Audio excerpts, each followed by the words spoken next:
Asa.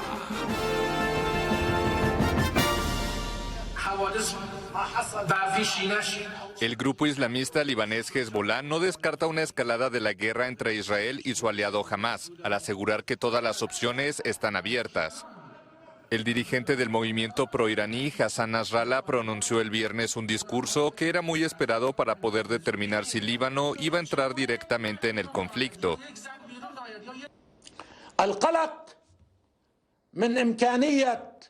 Hay un temor de una escalada potencial en el frente o el riesgo de escalar a una guerra total. La posibilidad de que este frente se convierta en una guerra a gran escala es realista y no puede descartarse. El enemigo debe tomar todas las precauciones necesarias para este escenario.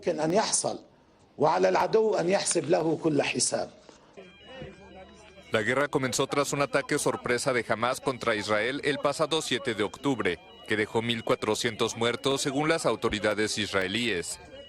Los milicianos secuestraron además unas 240 personas que llevaron a Gaza. Nasrallah aseguró que Hamás decidió atacar a Israel en solitario y que no había informado ni a Hezbollah ni a Irán de sus acciones. El líder del movimiento chiita responsabilizó directamente a Estados Unidos.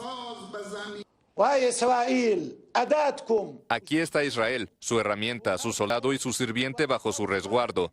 Ustedes, los estadounidenses, son quienes pueden detener la agresión contra Gaza, ya que es su propia agresión.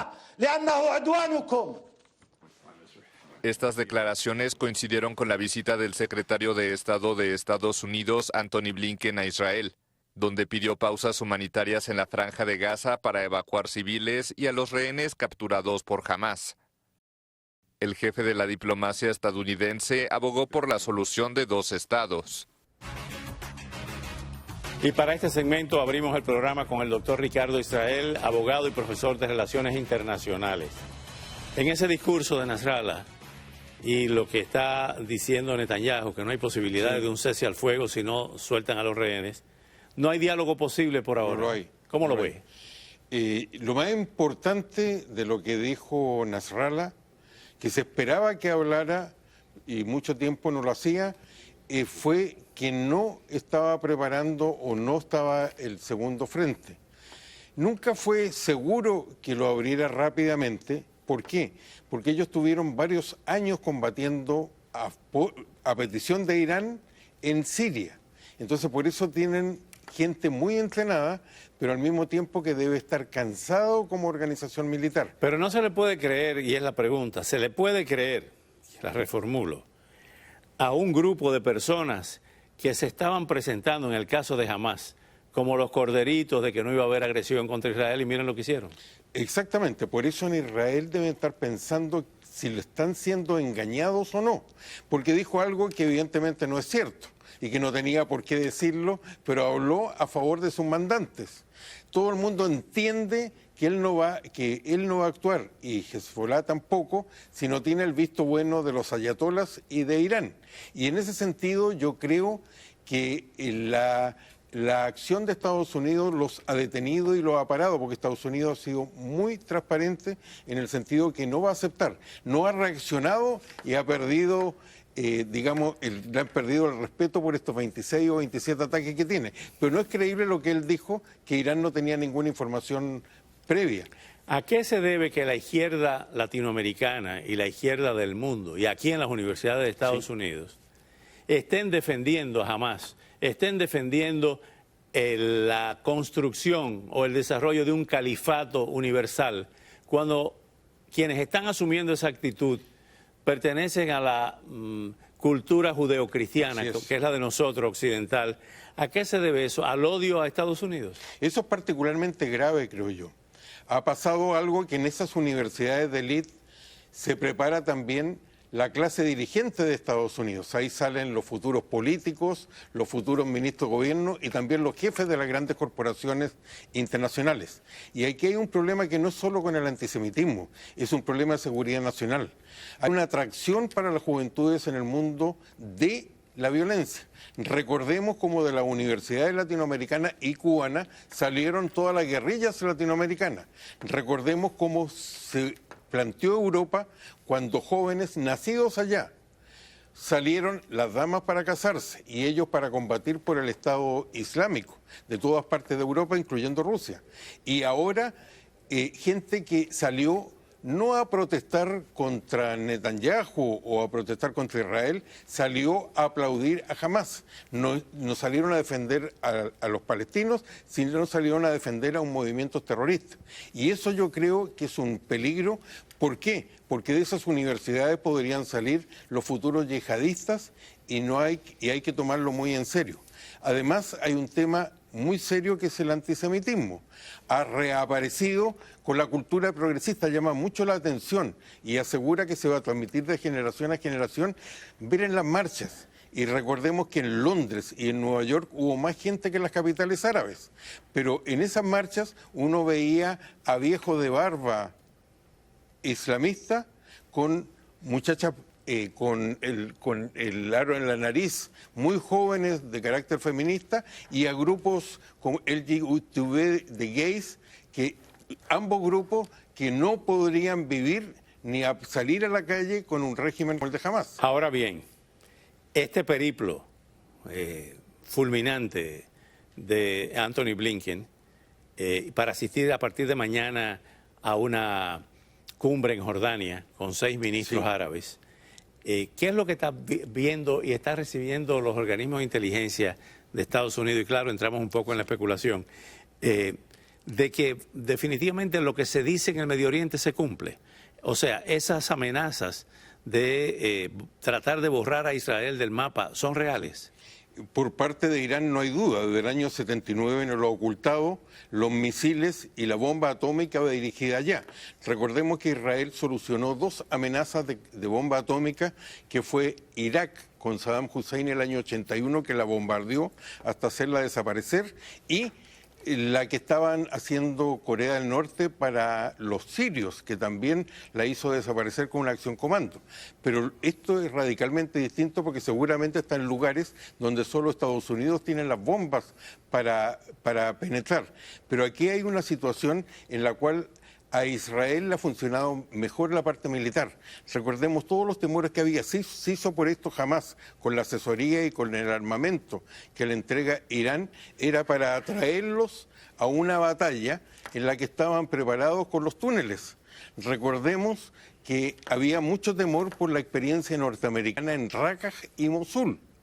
De hecho, pero ahora ellos penetraron desde el mar, con la artillería desde Israel mismo, el ataque una y otra vez con la Fuerza Aérea, y aparentemente han dividido y han cercado a la ciudad de Gaza en el norte y en el sur.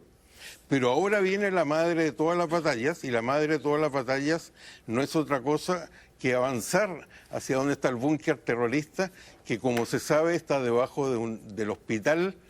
Y eso lo que va, pero la parte política es la que ha fracasado.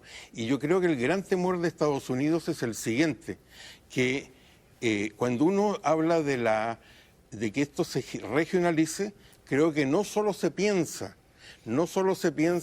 en el caso de Irán, sino también en la caída de varios gobiernos árabes. Recordemos que Occidente, Estados Unidos y Europa se equivocaron cuando creyeron que iba a salir la democracia en las manifestaciones, y al final salieron electos islamistas, como en Egipto con la Hermandad Islámica y la Hermandad Musulmana, perdón, y al mismo golpe de Estado como el de Sisi. Pero la raya para la suma es que cada vez que han habido elección abierta en Egipto, en Argelia o en Gaza, han ganado grupos religiosos como es Hamás o como la Hermandad Islámica.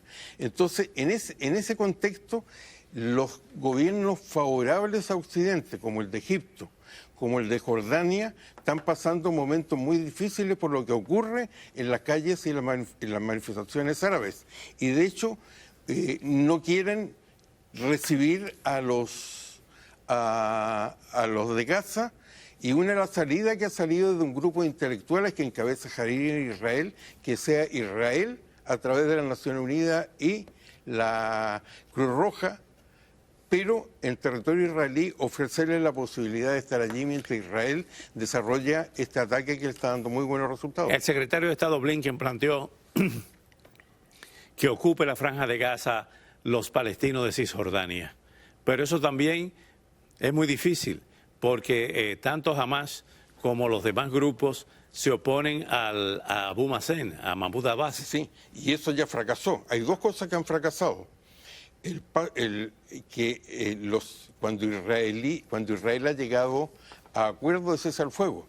Y hay que recordar que hasta el 7 de octubre, cuando se produjo esta cadena horrorosa de crímenes, hasta el 7 de octubre, ¿qué era lo que había? Había un cese del fuego. De hecho, los engañó Hamas porque convenció a la dirigencia israelí que quería una negociación y una salida. Ni siquiera apoyaron a la yihad islámica cuando levantó esto, porque Hamas es el más importante, pero no es el único. Está la yihad islámica y hay rehenes de al menos de otros dos, o sea, 4 grupos que actuaron en los 200 y tantos que se llevaron de regreso a Gaza. Entonces, eso fracasó, como también Israel salió el año 2005. Se llevó a todos los judíos, se llevó a los vivos, pero también a los muertos. Dejaron la industria, dejaron las cosas de exportación. ¿Y qué ocurrió? Todo eso fue quemado o destruido junto con las sinagogas. Por primera vez en miles de años no hay ningún judío allí desde el año 2005. Gana jamás esa elección el año 2006 local y el año 2007 le da su golpe de Estado a la autoridad islámica, a la autoridad palestina. Las primeras víctimas son centenares de funcionarios de la autoridad palestina que los tiraron de edificios para abajo. Ahora, Abu Mazen debió haber hecho hace más de 12 años las elecciones y no la ha hecho por el mismo problema que tiene ahora, que la ganaría jamás. Blinken se reunió también con el ministro de Defensa de Israel para analizar la situación en Cisjordania. Ahí hay una cantidad de problemas, una sumatoria de problemas. Sí.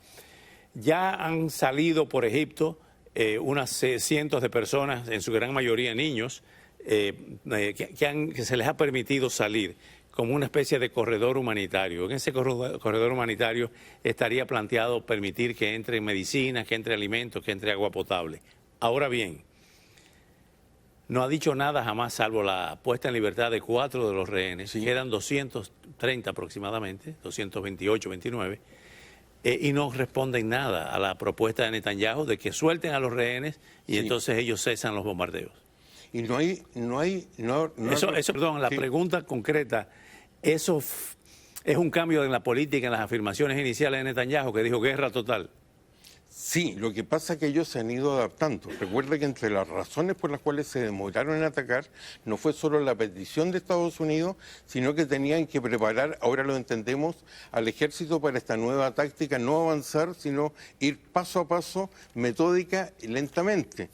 Y al mismo tiempo fue tan malo para Israel lo que pasó el 7, que penetraron a los lugares donde tenían información de inteligencia. También tuvieron que reescribir toda esa aventura y en algún minuto probablemente va a ser la caída después de esta acción militar de Netanyahu, sin duda alguna. Está aspirando el ministro de la Defensa. Sí, lo que pasa es que recordemos que el año 73 hubo una situación en la cual le costó la carrera a una fundadora del Estado de Golda Meir con la guerra de Yom Kippur. Y le va a costar de todas maneras a Netanyahu. A Netanyahu. Bueno, pues gracias, doctor Israel. No, gracias a usted. Buen fin de semana. Al regreso estaremos con el rusólogo